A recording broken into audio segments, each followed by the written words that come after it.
The small workshop sat at the end of a narrow alley in Chicago. Most people walked past it without even noticing. There was no fancy sign outside, no bright lights, just a wooden door with peeling paint and a small window covered in dust. But inside that workshop, something special happened every single day. Alana Vasquez had been restoring old furniture for 15 years. She worked alone, surrounded by the smell of wood polish and the quiet sound of her tools. Her hands knew every curve of a broken chair, every crack in an old table. She could look at a piece of furniture that everyone else had given up on and see exactly what it could become. She never advertised her work. She never needed to. People found her through whispers and recommendations. Someone would tell a friend, and that friend would tell another. That was enough for Elena. She did not care about being famous. She cared about doing her work well. Her workshop was small but organized. Shelves lined the walls, filled with jars of stains, oils, and polishes. Old photographs hung in the corners, pictures of furniture she had brought back to life over the years.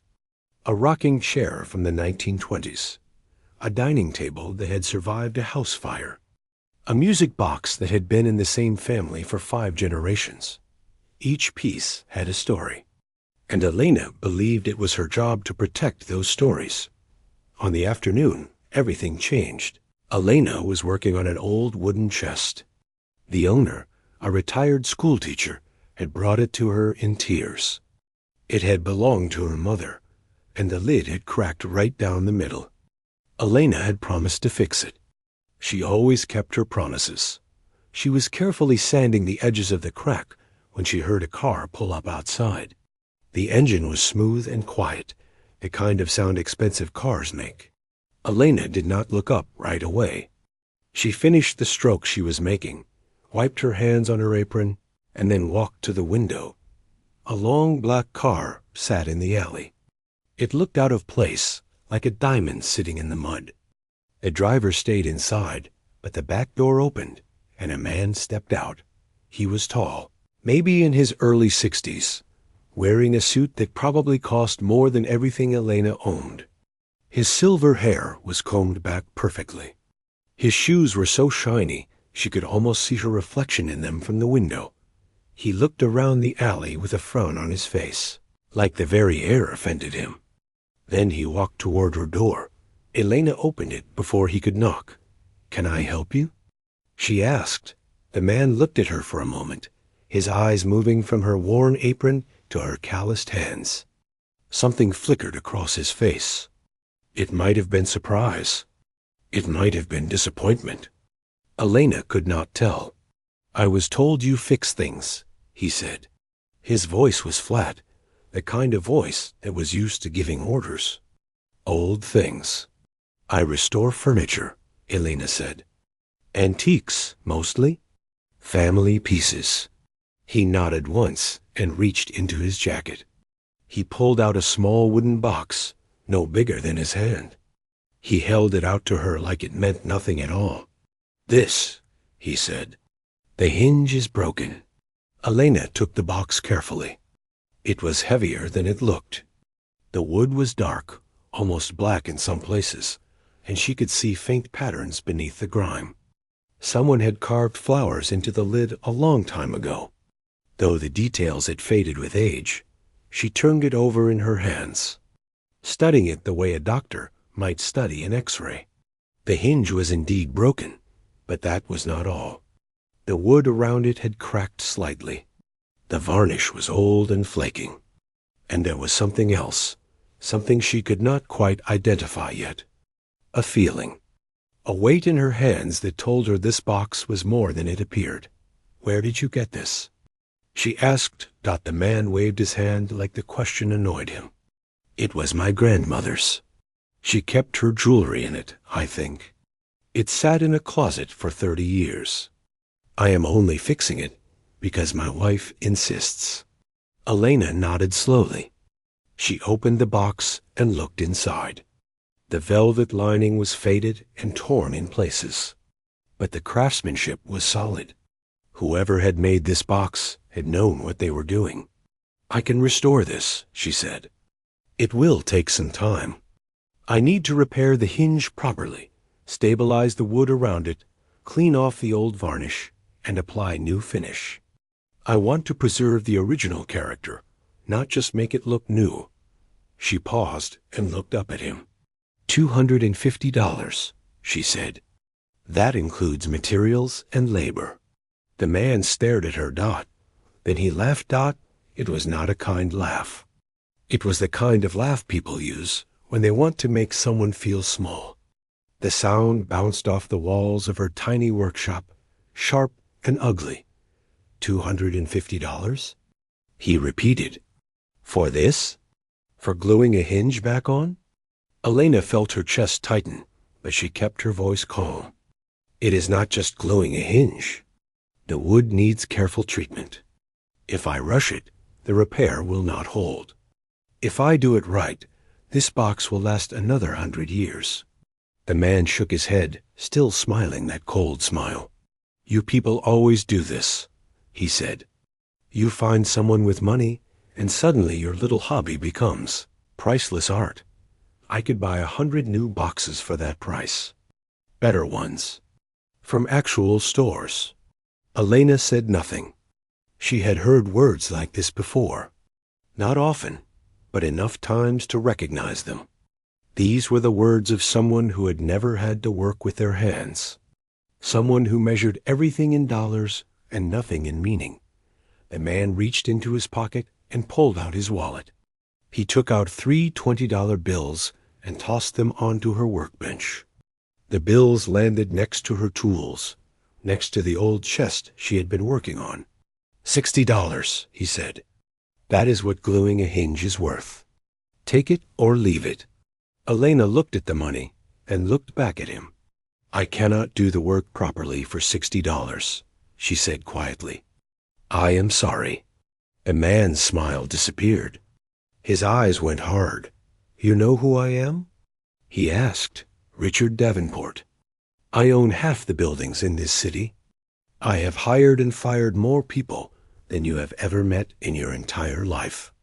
And you are standing in this dirty little shop, telling me no?" Elena met his gaze. Her heart was beating fast now, but her hands were steady. They were always steady.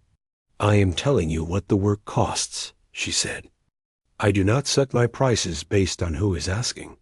For a long moment, Richard Davenport just stared at her. The silence in the workshop grew thick and heavy. Outside, a car horn honked somewhere in the distance. Inside, neither of them moved.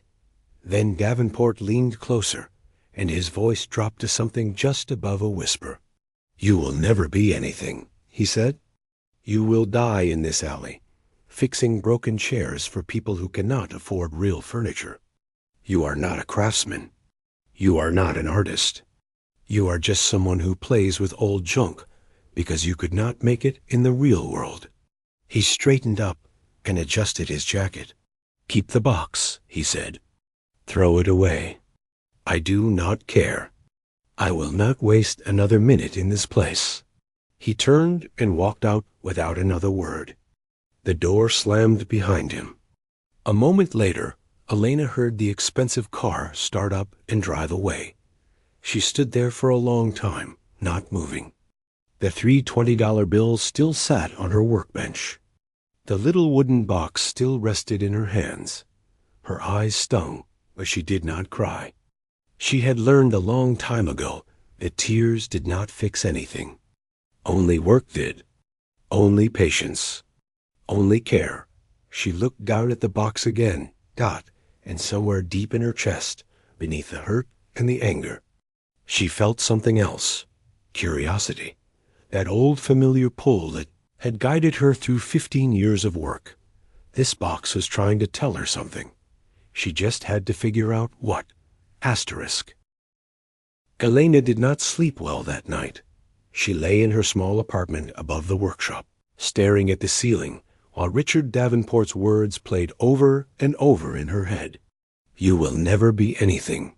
You will die in this alley. You are just someone who plays with old junk. The words hurt more than she wanted to admit. Not because she believed them, but because someone had said them with such certainty, such coldness, like she was nothing more than a bug on the sidewalk. Around 2 in the morning, she gave up on sleep.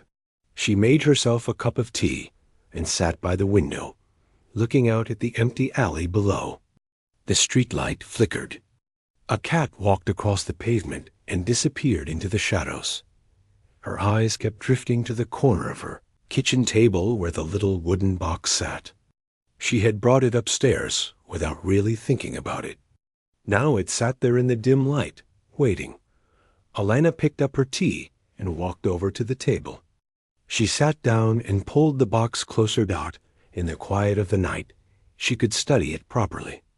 No distractions. No angry men in expensive suits. Just her and this strange little piece that had been left behind like garbage.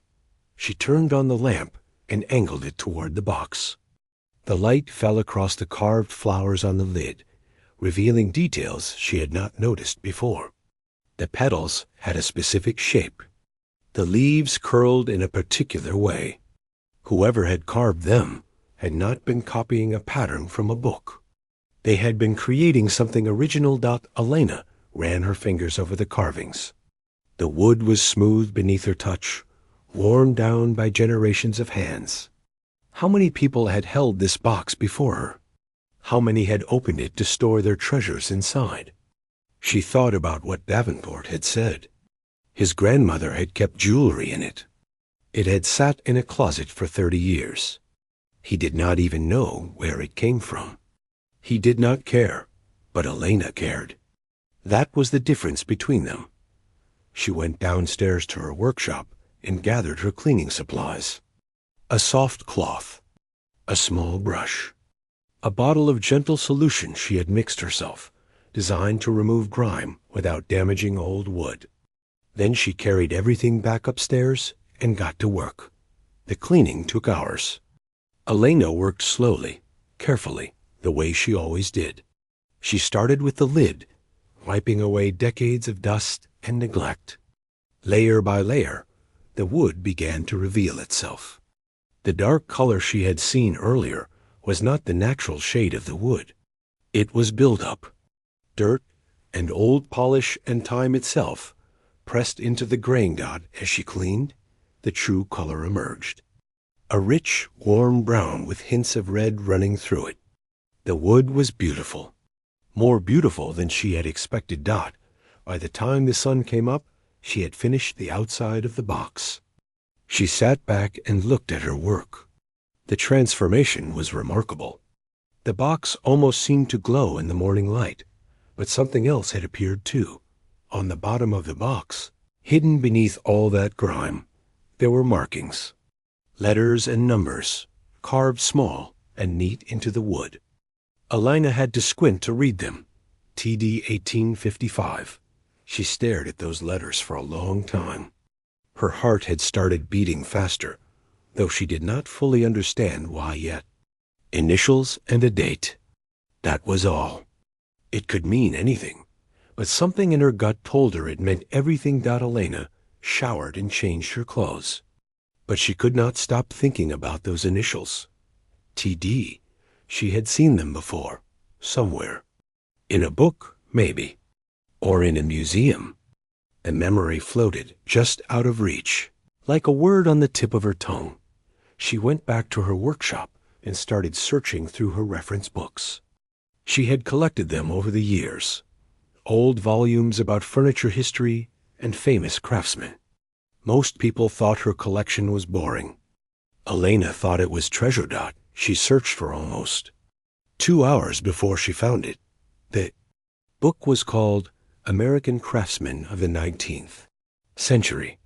She had bought it at an estate sale years ago for $3. The pages were yellowed, and some of the binding was coming loose. But the information inside was solid. She turned to the chapter on woodworkers and started reading. And there, on page 247, she found him, Thomas Day, born in 1801, one of the most celebrated furniture makers in American history. a black craftsman who had built a successful business in North Carolina during a time when that should have been impossible. His work was known for its elegance, its originality, and its quality. Museums across the country held pieces he had created. Collectors paid enormous sums to own anything with his name attached, and his signature was always the same, TD, followed by the year the piece was made. Elena's hands were trembling now. She looked from the book to the box on her workbench, then back to the book, then back to the box. It could not be real. It had to be a coincidence. Some other craftsman with the same initials working in the same era. But the more she looked, the more the details matched. The style of the carvings, the type of wood, the way the corners were joined. Everything aligned with what the book described as Thomas Day's signature techniques. She needed to be sure. She needed to look closer. Elena spent the rest of the day examining every inch of the box. She used a magnifying glass to study the carvings. She compared them to photographs in her books. She measured the joints and analyzed the construction methods. Everything pointed to the same conclusion. This was not just an old jewelry box. This was a piece of American history. But the biggest discovery was still waiting for her. It happened late in the afternoon. Elena was examining the broken hinge, trying to understand how it had been constructed originally. She noticed that the wood around the hinge seemed slightly thicker than it should be. Not by much, just a few millimeters. Most people would never have spotted the difference. But Elena was not most people. She pressed gently on the wood beside the hinge. Nothing happened. She tried again, pressing in a slightly different spot. Still nothing. Then she pressed on both sides at the same time, and she heard a soft click. A small panel popped open on the inside of the box, right beneath where the velvet lining had torn away. A hidden compartment. The kind of secret space that people used to hide their most precious possessions.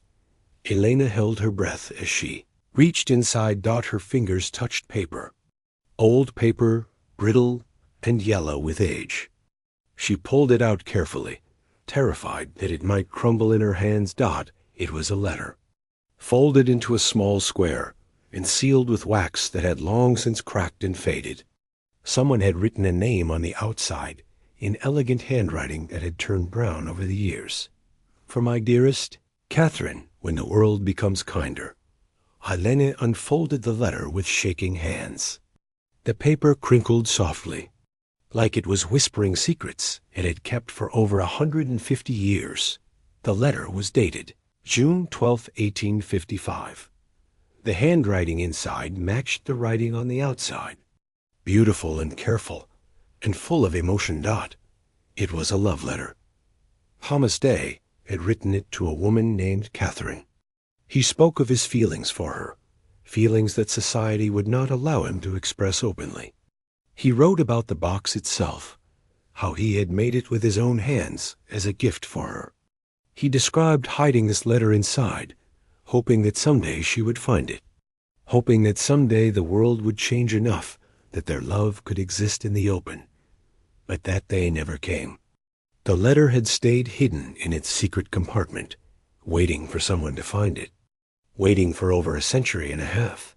And now Elena held it in her hands. She sat there for a long time, the letter resting on her workbench, tears running down her cheeks. Not tears of sadness exactly. Something more complicated than that.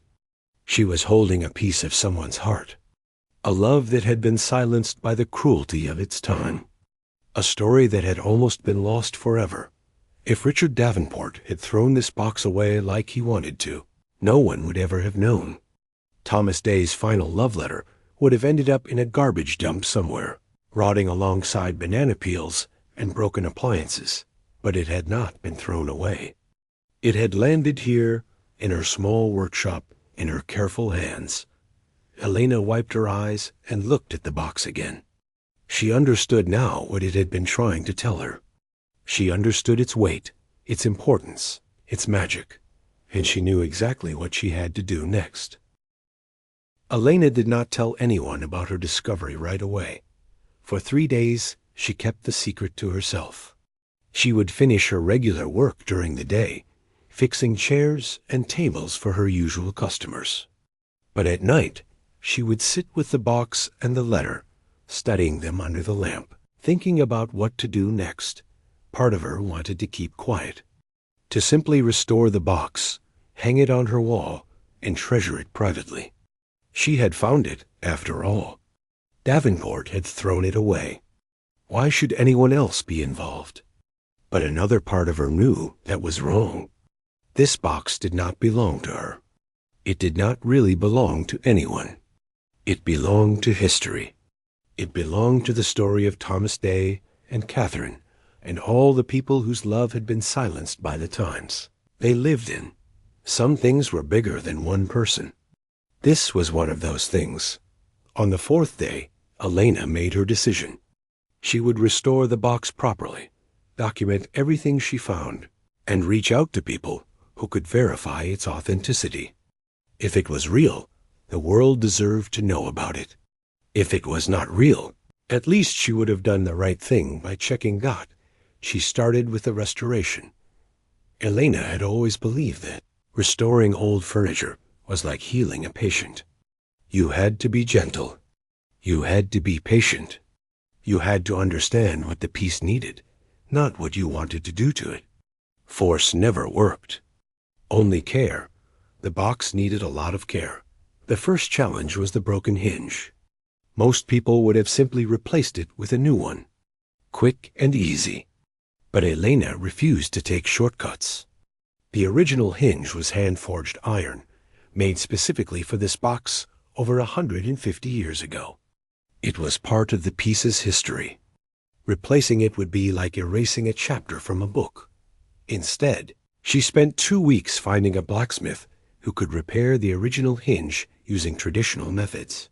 His name was Mr. Kowalski, an old Polish man who ran a small forge on the outskirts of the city. He had learned the trade from his father, who had learned it from his father before him. When Elena showed him the hinge and explained what she needed, his eyes lit up like a child seeing a birthday cake. "This is real work," he said, turning the hinge over in his thick fingers. "Not like the garbage they make in factories today. I will fix this for you. It will take time, but I will do it right." While Mr. Kowalski worked on the hinge, Elena focused on the wood. She cleaned every inch of the box, removing layers of old varnish and grime that had built up over the decades. She filled tiny cracks with a mixture of sawdust and glue, matching the original wood as closely as possible. She sanded the surfaces smooth, working through finer and finer grades until the wood felt like silk under her fingers. The hidden compartment required special attention. The mechanism that opened it had become stiff with age. Elena spent hours carefully lubricating the tiny parts, testing the movement again and again, until the panel opened smoothly with just a gentle press. She photographed everything, every step of the process, every detail of the construction, every marking and measurement she could find. She filled 3 notebooks with observations and sketches. If anyone ever questioned her work, she wanted to have complete records. The restoration took 3 months. 3 months of late nights and early mornings. 3 months of slow, careful, painstaking work. Elena barely slept. She barely ate. Her regular customers started to worry about her, asking if she was feeling all right. She just smiled and told them she was working on a special project. When she finally finished, she sat back and looked at what she had created. The box was beautiful. The wood glowed with a deep, warm shine. The carved flowers on the lid stood out crisp and clear, every petal perfect. The repaired hinge moved smoothly, opening and closing without a sound. The hidden compartment clicked open at the gentlest touch. It looked exactly as it must have looked when Thomas Day first placed it in Catherine's hands. A gift of love, preserved across time. Now came the harder part. Proving it was real Elena started making phone calls. She contacted professors at universities. She reached out to antique dealers who specialized in American furniture. She sent emails to museums with photographs of the box and the letter. Most people did not respond. Some sent polite rejections, explaining that they received hundreds of similar requests every month. A few were rude, suggesting that she was wasting their time with obvious fakes. But one person listened.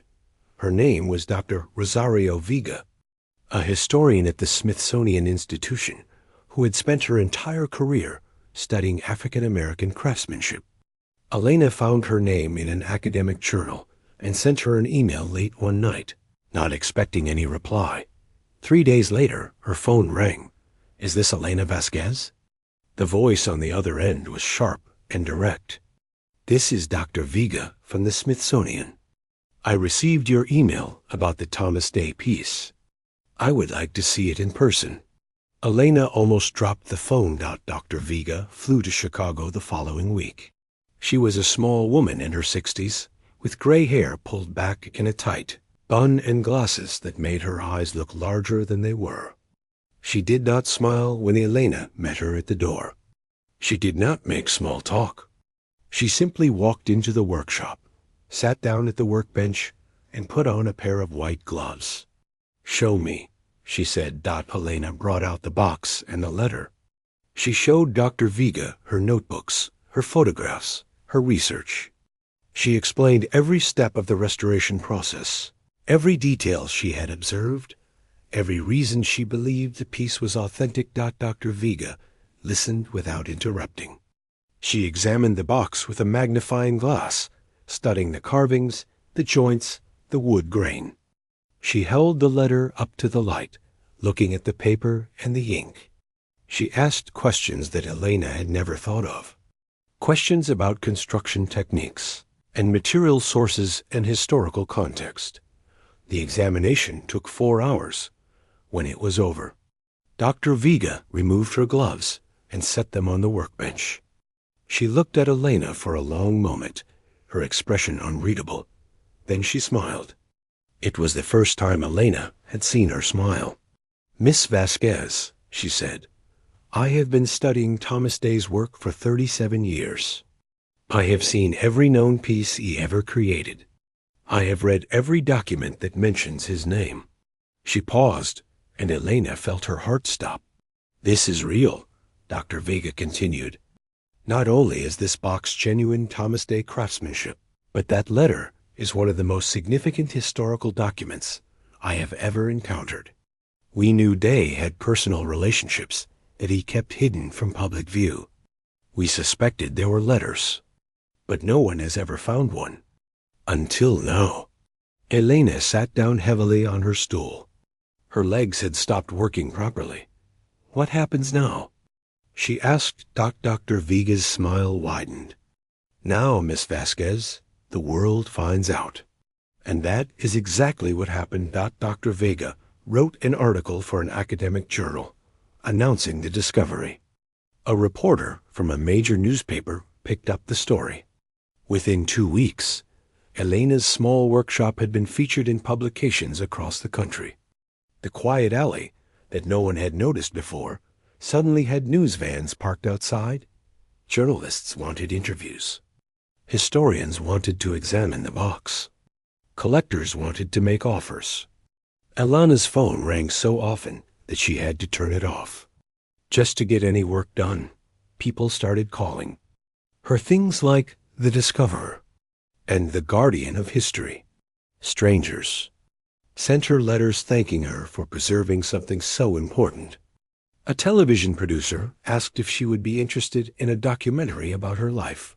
Elena handled it all with the same quiet patience she brought to her restoration work. She answered questions honestly. She declined offers politely. She refused to let the attention change who she was. But late at night, when the reporters were gone and the phone was silent, she would sometimes sit by her window and think about how strange life could be. 3 months ago, she had been a nobody. A woman in a back alley, fixing broken furniture for people who could not afford anything better. Richard Davenport had told her she would never amount to anything. He had said she was just playing with old junk. Now the whole world knew her name. And somewhere out there, Elena knew Richard Davenport was watching. She wondered how long it would take him to come back. Richard Davenport found out about the box on a Tuesday afternoon. He was sitting in his accountant's office, waiting for a meeting to start, flipping through a magazine to pass the time. It was one of those glossy publications about antiques and fine art, the kind rich people leave on coffee tables to impress their guests. He almost skipped past the article. The headline was something about a historic discovery in Chicago. He did not care about history. He cared about buildings and deals and money. But then he saw the photograph. It was the box. His grandmother's box. The one he had left in that dirty little workshop months ago. Except now it looked completely different. The wood gleamed. The carving stood out sharp and clear. It looked like something that belonged in a palace. And next to the photograph was another picture. A woman with dark hair and calm eyes, standing in a small workshop. The caption underneath read, Elena Vasquez, the restorer who uncovered a national treasure. Davenport's hands tightened on the magazine. He read the article 3 times. Each time, his face grew redder. The box was worth hundreds of thousands of dollars. Maybe more. Experts were calling it one of the most significant finds in decades. Museums were already asking about it. Collectors were lining up with their checkbooks open, and it all belonged to that woman. That nobody. That back-alley tinkerer who had refused his $60 by Wednesday morning. Davenport had called his lawyers by Thursday afternoon. They had sent Elena a letter. The letter arrived in a crisp white envelope with the name of a fancy law firm, printed in gold letters on the corner. Elena knew what it was before she even opened it. She had been expecting something like this from the moment the first news story appeared. She sat down at her workbench and read it carefully. The letter accused her of theft. It claimed that she had deceived Richard Davenport about the true value of the box.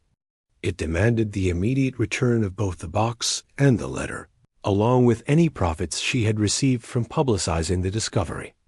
If she did not comply within 14 days, the letter said, she would face legal action that would destroy her financially and professionally. Elena read the letter twice. Then she folded it neatly and placed it in a drawer. She had prepared for this. The next day, a second letter arrived. This one was more threatening. It mentioned specific laws she had supposedly broken. It included phrases like criminal prosecution and maximum penalties. It was designed to frighten her into giving up. Elena put that letter in the drawer with the first one. On the third day, Richard Davenport himself showed up at her workshop. She heard the car before she saw it. That same smooth engine. That same sleek black vehicle pulling into the alley. But this time, Davenport was not alone. 2 men in suits climbed out of the car with him. Lawyers, probably. Or assistants. People paid to make him look more powerful than he was. Elena was working on a rocking chair when they walked in. She did not stop. She did not stand up. She just kept sanding the armrest, slow and steady, while they arranged themselves in front of her workbench. Davenport looked different than she remembered. His face was harder. His eyes were colder. The easy arrogance from their first meeting had been replaced by something uglier. Desperation, maybe. Or wounded pride. "You know why I am here," he said. Elena set down her sandpaper and looked at him. "I received your letters. Then you know this is serious." He gestured to the men beside him. "These are my attorneys. They have advised me that I have an extremely strong case. That box belonged to my family. You had no right to keep it." Elena wiped her hands on her apron. She took her time.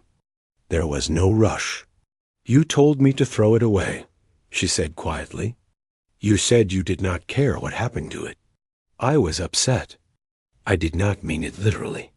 You threw money on my workbench and walked out. You left the box behind on purpose. I have it all on video. Davenport's face flickered.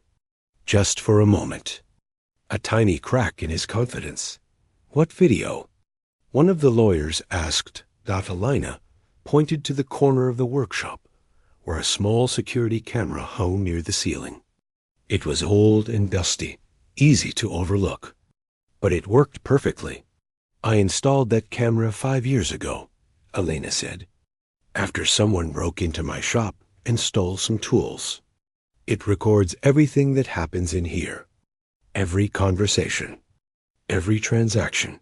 She paused and let the words sink in. I have the footage from the day Mr. Davenport came to my workshop. I have him on camera telling me that my work was a hobby. I have him throwing $60 at me and telling me to take it or leave it. I have him saying that he did not care what happened to the box, that I should throw it away. The lawyers exchanged glances. Davenport's jaw tightened. That does not prove anything, he said. I was speaking in frustration. Any reasonable person would understand that. Maybe, Elena said. But I also have a witness. She nodded toward the thin wall that separated her workshop from the building next door.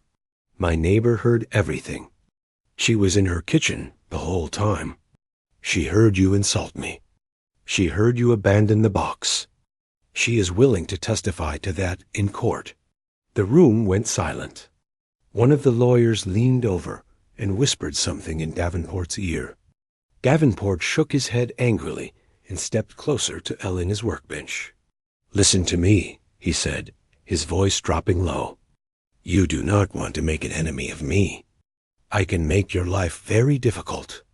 I know people. Important people. One word from me, and you will never work in this city again. Elena stood up slowly. She was shorter than him by almost a foot, but somehow, in that moment, she did not feel small.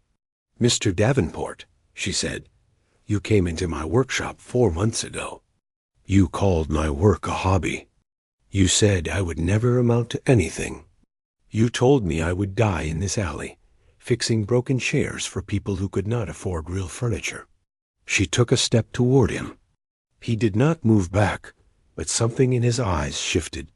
Do you remember what else you said? You said I was not a craftsman, not an artist, just someone who plays with old junk because I could not make it in the real world. Elena gestured around her workshop, at the shelves of tools, at the photographs on the walls, at the rocking chair she had been restoring. This is the real world, Mr. Davenport. This is where real work happens. Not in boardrooms. Not in fancy law offices. Here, with these hands. She held up her hands, palms out. They were rough and calloused, stained with years of varnish and oil. The hands of someone who had spent her life creating instead of taking. You looked at that box and saw nothing, she continued. You looked at me and saw nothing. But I looked at that box and saw history. I saw a man who lived over 150 years ago, pouring his heart into something beautiful. I saw a love story that the world tried to erase. I saw magic. She lowered her hands. That is the difference between us. You see price tags. I see stories. And no amount of lawyers or threats will ever change that. The workshop fell silent again. Davenport stared at her, his face unreadable. The lawyers shifted uncomfortably behind him. For a long moment, nobody spoke. Then Davenport turned and walked toward the door. He did not say anything. He did not make any more threats. He just left, his lawyers trailing behind him like shadows. Elena watched through the window as the black car drove away. Her hands were shaking. She had not noticed until now. The adrenaline was wearing off, leaving her feeling hollow and tired. She sat down on her stool and took a deep breath. It was over. Or at least, this part was over. She found out later that Davenport's lawyers had advised him to drop the case. The video footage and the witness made his position impossible. He had no legal claim to the box. He had given it up willingly, on camera, in front of a witness. No judge in the country would side with him. The letters stopped coming. The threats disappeared. Richard Davenport retreated to his world of buildings and deals, licking his wounds in private, and Elena went back to her work. She still had a rocking chair to finish after all. The owner was picking it up next week. She had promised it would be ready. She always kept her promises. The offers started coming in waves. First, it was the private collectors. Men and women with more money than they knew what to do with, calling Elena's workshop at all hours, naming figures that made her head spin. One man from Texas offered $300,000. A woman from Switzerland offered $400,000. A collector in Japan sent a written proposal for $500,000, promising to build a special room in his mansion just to display the box. Then came the auction houses. Representatives flew in from New York, London, and Paris. They sat in Elena's small workshop in their expensive clothes, explaining how they could sell the box for even more. One of them estimated it could fetch over $1 million at the right auction. Maybe more, if the bidding got competitive. Elena listened to all of them. She was polite. She offered them coffee. She let them make their presentations and show their charts and explain their commission structures. And then she said no. Every single time she said no, people thought she was crazy. Her brother called from California, begging her to think about her future. Her old customers whispered that the attention had gone to her head. Even Dr. Vega from the Smithsonian gently suggested that selling the box would give Elena financial security for the rest of her life. But Elena had already made her decision. She had made it weeks ago, late at night, sitting alone with the box and the letter. She had made it while reading Thomas Day's words to Catherine, feeling the weight of a love that had been hidden for over 150 years. Some things were not meant to be owned. Some things were meant to be shared. On a cold morning in November, Elena donated the box and the letter to the Smithsonian's National Museum of African American History and Culture. She asked for nothing in return. No money, no percentage of future earnings. Just one small request. She wanted a placard next to the display that told the whole story. Not just the history of Thomas Day and Catherine, but the story of how the box was almost thrown away, how it ended up in a back alley workshop, how a furniture restorer saw something that a millionaire had missed. The museum agreed. The donation ceremony was held on a Saturday afternoon. Elena wore a simple blue dress that she had bought for the occasion. It was the nicest thing she had ever owned, and she still felt uncomfortable in it. She kept tugging at the sleeves and checking her reflection in windows. Dr. Vega gave a speech about the significance of the discovery. She talked about Thomas Day's legacy, about the importance of preserving African American history, about the love letter that had survived against all odds. She called Elena a guardian of the past. When it was Elena's turn to speak, she kept it short. "I am just a furniture restorer," she said, standing at the podium with her hands gripping the edges. "I fix broken things. That is all I have ever done. But this box taught me something. It taught me that broken things sometimes hold the most beautiful secrets. You just have to be patient enough to find them." She paused and looked out at the crowd. Thomas Day made this box for someone he loved. He hid a letter inside because the world would not let him love her openly. For 150 years, that letter waited. It waited for someone to care enough to look. I am glad I was that person. And I am glad that now everyone can see what he created. She stepped back from the podium. The audience applauded. Elena smiled awkwardly and went back to her seat. As quickly as she could, She never liked being the center of attention, but life had other plans. After the donation, everything changed. Elena's workshop was no longer a secret hidden in an alley. People came from all over the country to meet her. Museums asked her to restore their collections. Universities invited her to give lectures. A publisher offered her a deal to write a book about her craft. Elena said yes to some things and no to others. She took on projects that interested her and turned down ones that did not. She never raised her prices just because she was famous now. She still charged what the work was worth, nothing more. She also did something she had dreamed about for years. She rented a larger space a few blocks from her old workshop and turned it into a training center. She called it the Second Chance Studio. Every year, she accepted a handful of young people who wanted to learn furniture restoration.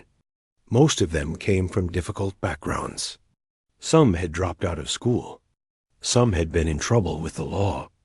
None of them could afford traditional training programs. Elena taught them everything she knew: how to see the potential in broken things, how to work with patience and care, how to respect the history of every piece that passed through their hands. "You are not just fixing furniture," she told them on their first day. "You are saving stories. Every scratch and dent has a meaning. Your job is to honor that meaning while making the piece whole again." Some of her students went on to open their own workshops. Others got jobs at museums and restoration firms.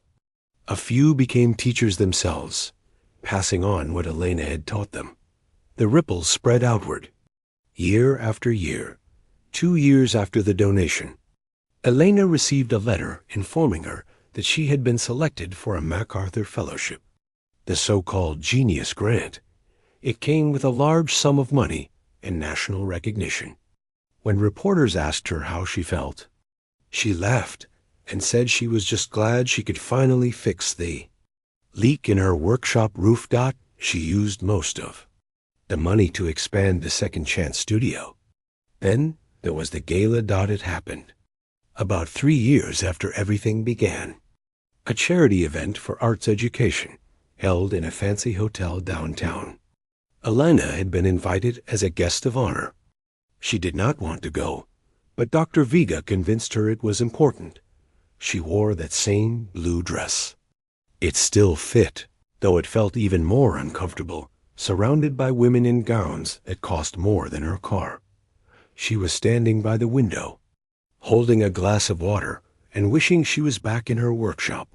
When she saw him, Richard Davenport, he looked older than she remembered. His silver hair had thinned. His face had more lines. He was standing across the room with a small group of people, but his eyes were fixed on her. For a long moment, neither of them moved. Then Davenport said something to his companions and walked toward her. Elena watched him approach. Her heart beat a little faster, but her hands stayed steady. They always stayed steady. He stopped a few feet away. Up close, she could see something in his expression that had not been there before. Something that looked almost like embarrassment. "Miss Vasquez," he said. His voice was quieter than she remembered. "I was hoping I might have a word." Elena nodded. She did not say anything. Davenport cleared his throat. "I have followed your work over the past few years. The museum donation, the training center, the fellowship." He paused. "You have done remarkable things." "Thank you," Elena said. Another pause. Davenport seemed to be struggling with something. Finally, he spoke again. "I owe you an apology. What I said to you that day in your workshop was inexcusable. I was arrogant and cruel, and I dismissed something I did not understand." He looked down at his shoes. "I have thought about it many times since then. I am not proud of the man I was in that moment." Elena studied his face. She was looking for insincerity, for some hidden agenda. But all she saw was a tired man who had finally run out of excuses. "I have a piece," Davenport continued. "An old writing desk that belonged to my grandfather. It needs restoration. I was wondering if you might consider taking it on.